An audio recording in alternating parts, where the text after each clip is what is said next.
जोंनिया दिनै दलाया जाहैबाय जोंहा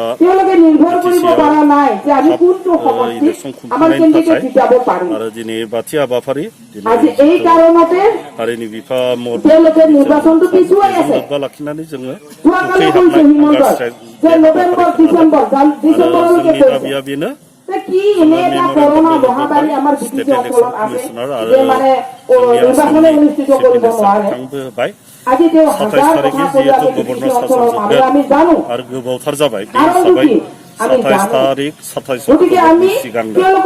रायजोफोरनि सासन जोबनायनि सिगां जाहाथे बिटिसि इलेक्सनखौ खुङो बेनि थाखाय जोङो दिनै नैबे स्ट्राइक लादों।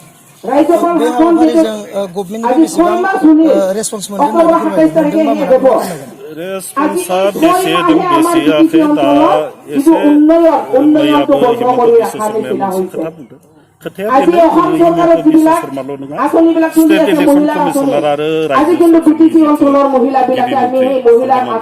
बिथांखौबो जों बुंदों दा बिथांमोना इलेक्सन कमिशनार आरो चिफ मिनिस्टारा मा बुङो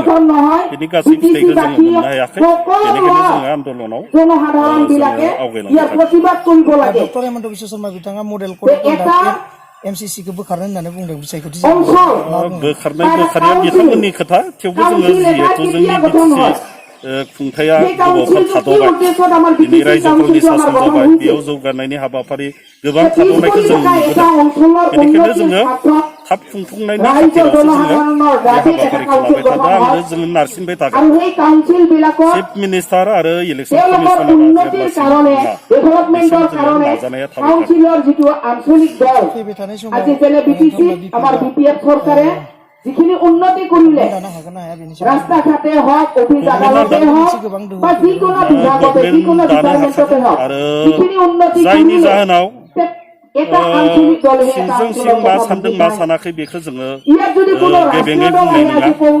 गुबुन राजनीतिक दलफोरा जुदि दा इलेक्सन जायोबा देरहानाय नङा बेखौ गिनानै बधय इलेक्सनखौ थाब खुंफुङाखै बिदिखौसो जोङो साननो आरो जों नुबाय बिटिएफनि बाहेरे दासिम गुबुन दलफोरा इलेक्सनखौ थाब खुंफुंनांगोन होननानै दासिम रावबो बुङाखै